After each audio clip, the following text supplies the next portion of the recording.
Well, hey there. Welcome to another episode of the Savvy Painter podcast. My name is Antrese Wood. I am your host. And if you have been listening to the podcast for a while, welcome back. And if you're new here, I am so glad that you have found the podcast. If you're an artist who wants practical, tactical tips to create a meaningful art practice that is fulfilling and supports you, you are in the right place. And in this episode, we're going to talk a little bit about what's going on right now. I know that the world feels really heavy right now. It's chaotic, and a lot of people are wondering, how does my art even matter in all of this? I've gotten a lot of emails and questions about this. And maybe you also thought, like, who am I to create right now? Or even worse, why should I even bother? But what I want to show you today is that maybe you're asking the wrong question. Instead of wondering, who am I to make art? I want you to consider the opposite. Who are you not to make art right now? I know. Let that settle in. The thing is that art isn't just about the artist who creates it. It's not just about you. It's about connection. It's about relief, both for you and for the people who need what you create. It's about staying human when everything around us pushes us to disconnect. And yet creating right now can feel nearly impossible. And I totally get that. When we're feeling really stressed, when we're feeling scared, uncertain, or overwhelm might even take over, the creative instinct might be to shut down. That part of your brain that allows for play and curiosity and innovation, it goes offline. And when that happens, it's really easy to think that you've lost your spark or that you're just not motivated enough. But here's the truth. It's not about motivation. It's about safety. And right now, a lot of us do not feel safe. So today we're going to start at the beginning by acknowledging your emotions without letting them control you, not ignoring them, not pushing them down, but actually feeling them, tending to them, and understanding that your emotions do not define you.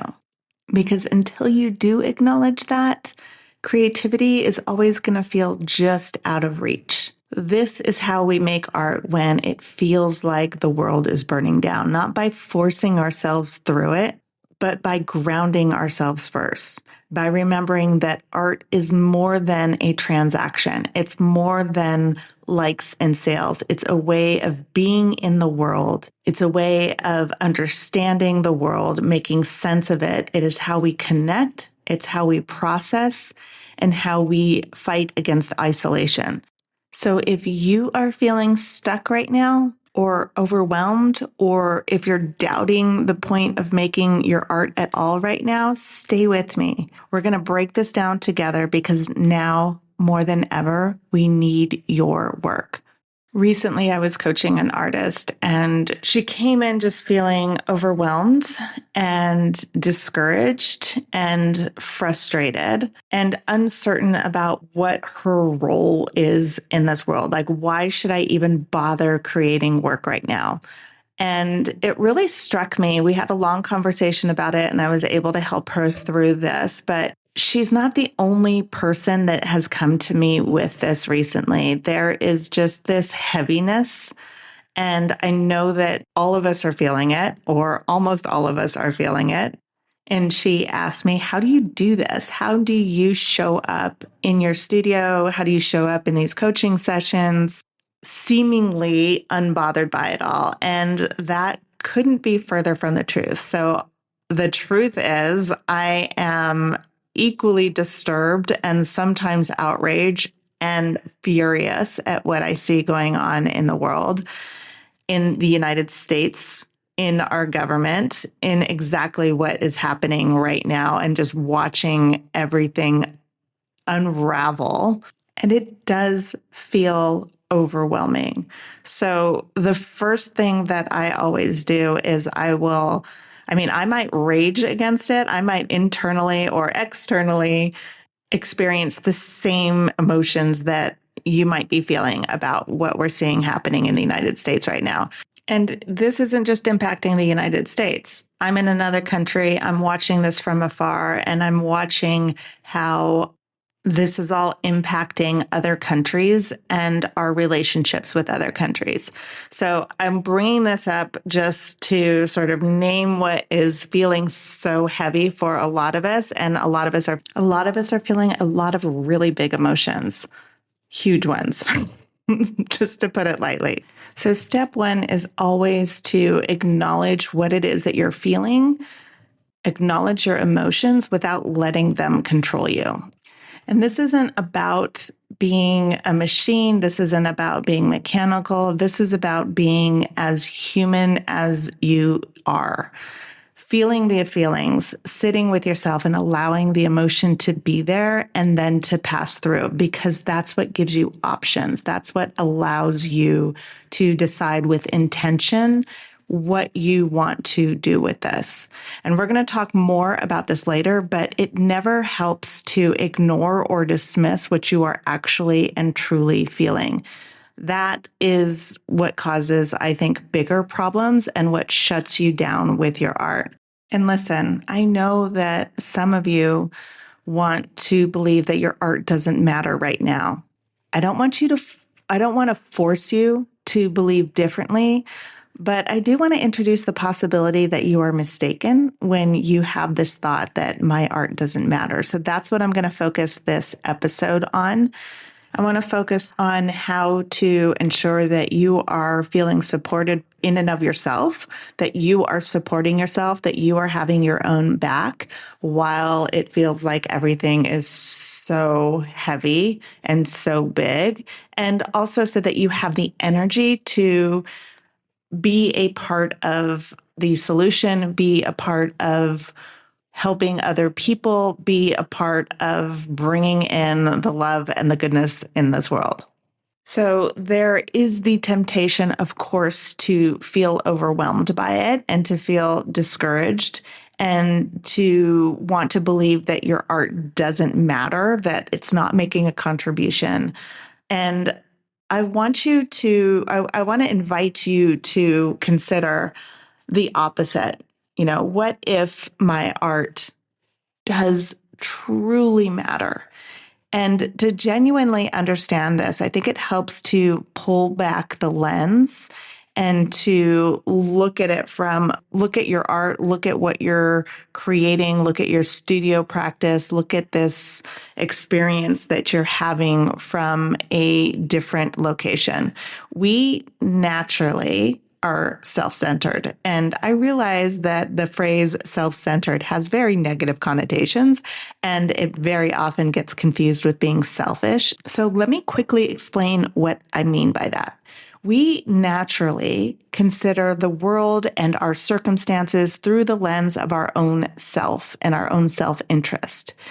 We consider things naturally based off of how we are impacted or how we are experiencing something, aka, what does this mean to me and how is this affecting me? So that's what I mean when we are thinking about it from a very self-centered point. It is part of how we survive. It is self-preservation. However, when it comes to the question of our art, just for a moment, I want you to set that aside, that idea that it is selfish or arrogant, because so often when we do that, it turns into this launch of the inner critic and self-judgment. So you've very likely, I'm just going to take a wild guess based off of all the people that I talk to and coach and everybody in Growth Studio. I'm going to go out on a limb and take the guess that you probably have had more than enough practice with self-judgment and criticism and generally being kind of mean to yourself. So we're going to shift the viewpoint just a tad. I think underneath this question of does my work matter at this point in time, the underlying question really is, who am I to do this work? Who am I to be the artist that is creating right now? And I'm going to quote Toni Morrison. I love, love, love this quote. I actually have it on my phone as a screensaver right now. And you might be familiar with it. I've seen it pop up a lot lately, and here it is.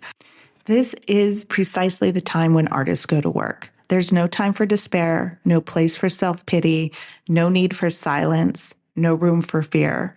We speak, we write, we do language. That is how civilizations heal. And like many people, I find this quote very inspiring, and it sort of reminds me of the importance of what it is that we do. But here's the thing about this quote. I want to put it into context because it out of context, it sort of feels like, just shove your way through it. There's no room for anything other than doing the work. But this quote comes from an essay that Toni Morris wrote it was after George Bush was elected sometime in 2024. No, that's where we are right now. Sometime in 2004. And here's what she said about this. The day after Christmas in 2004, following the presidential reelection of George Bush, Toni Morrison writes this. I'm staring out of the window in an extremely dark mood, feeling helpless. Then a friend, a fellow artist, calls to wish me happy holiday, and he asks, how are you? And instead of, oh, fine, and you? I blurt out the truth. Not well. Not only am I depressed, I can't seem to work, to write. It's though I am paralyzed, unable to write anything more in the novel I've begun, and I've never felt this way before.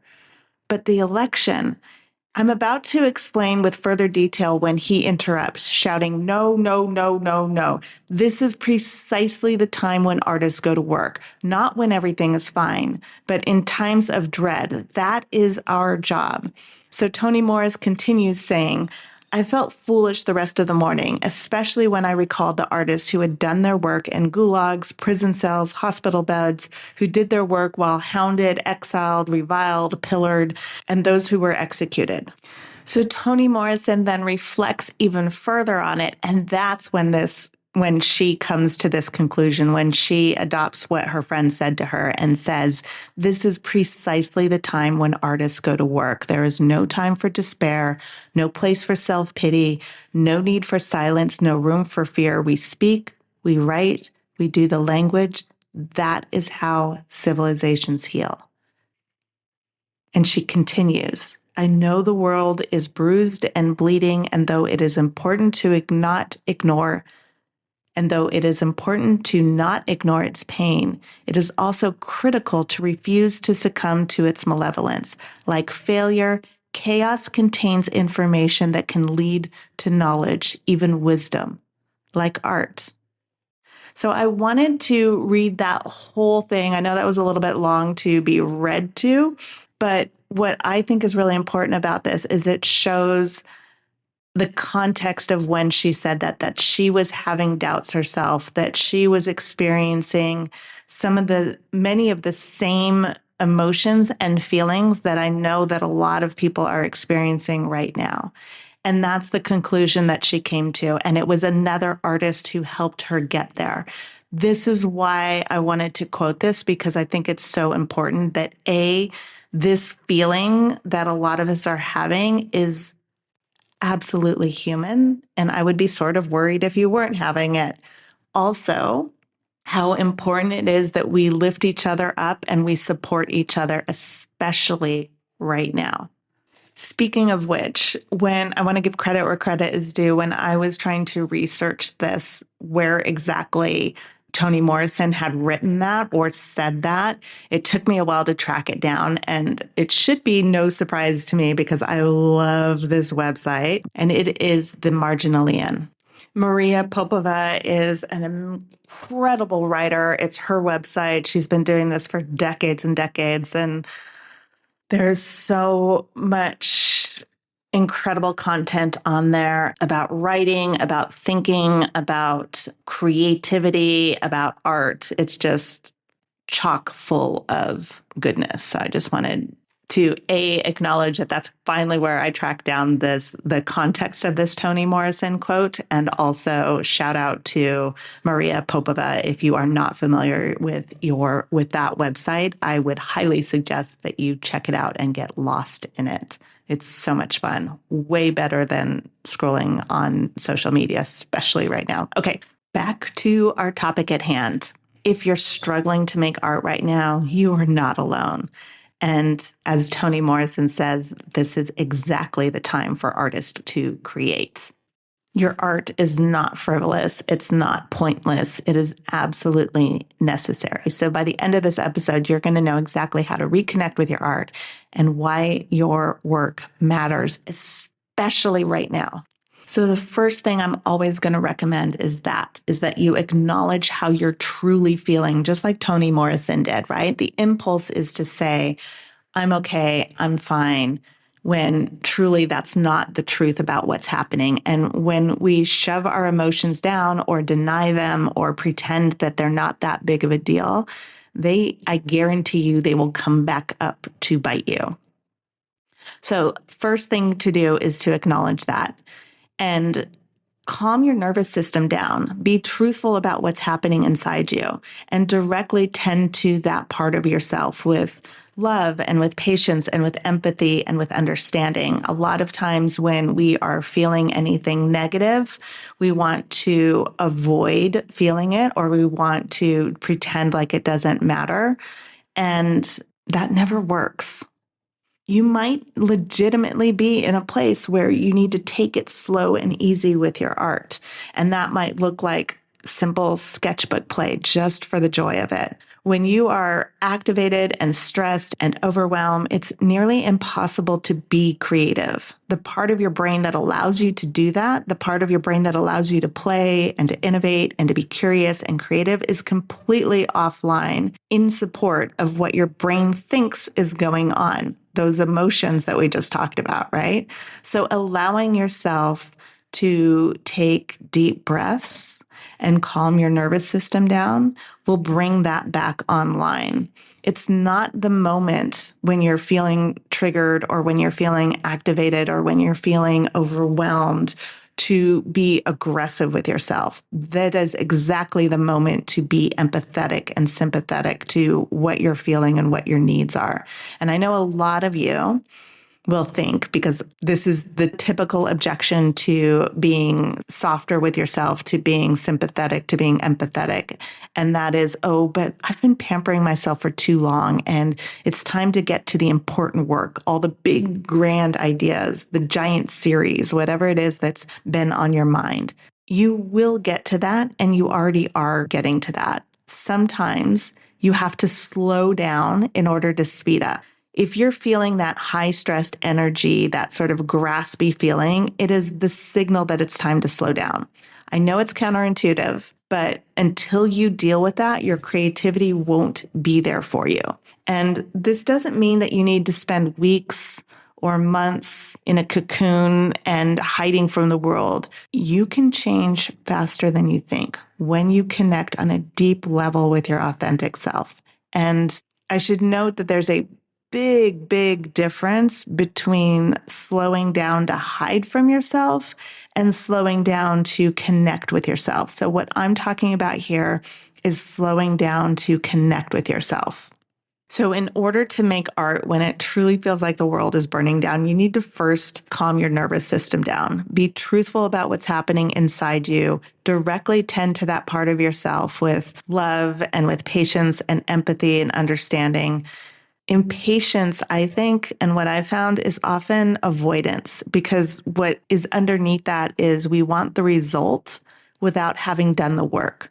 We want calm and serenity in the studio without acknowledging what the real fear is and dealing with it. So instead, we push and we yell and we judge and we criticize ourselves, hoping that by some miracle we'll suddenly see the light and do whatever it is that we hope to have done.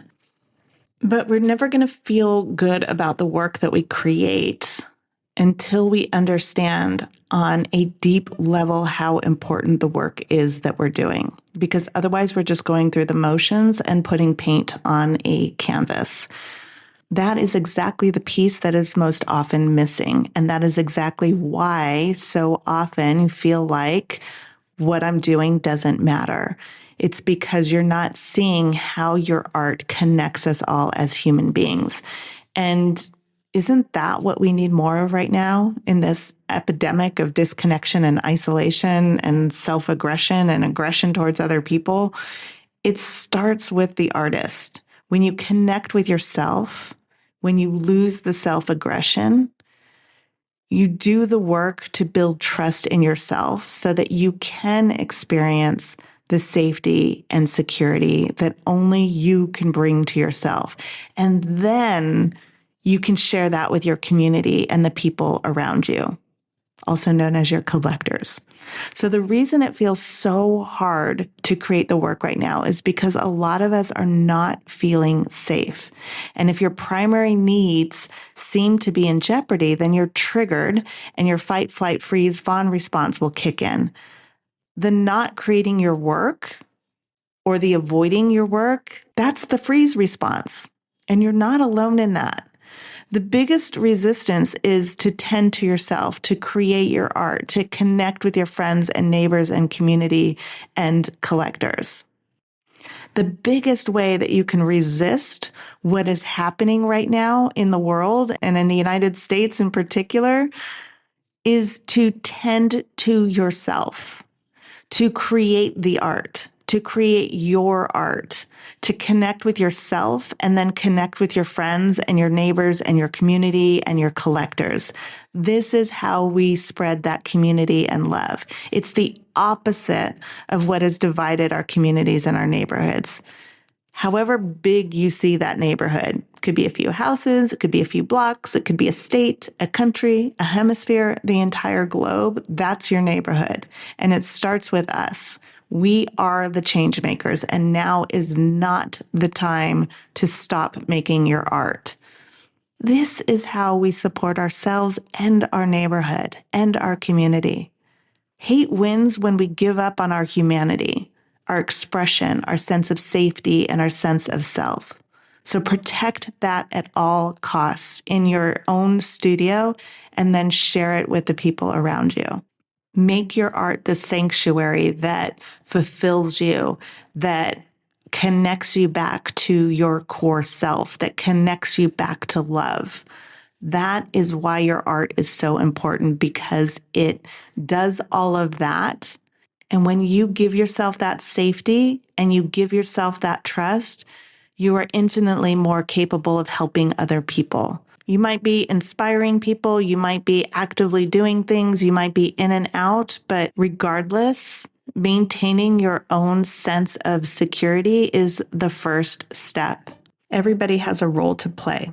And spending more time in your studio than you do on Instagram or watching the news or keeping track of every single thing, it's your art that's going to keep you sane. It's creating the art that's going to allow you to be there for yourself and for your community. And that, my friend, truly matters.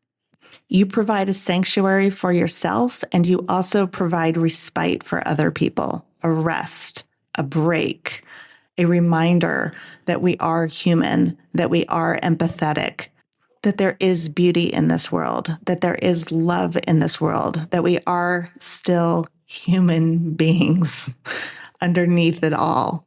We need that. We need you. We need everyone to contribute. It matters. It really, really matters now more than ever. Okay, that's what I have for you this week. Go make your art. Make it for yourself and make it for the rest of us. If you want to take what you are learning here on the Savvy Painter podcast even further, join us in Growth Studio. Growth Studio is a unique community of artists. We meet multiple times a week for live coaching, critiques, and demos. Just go to savvypainter.com/join.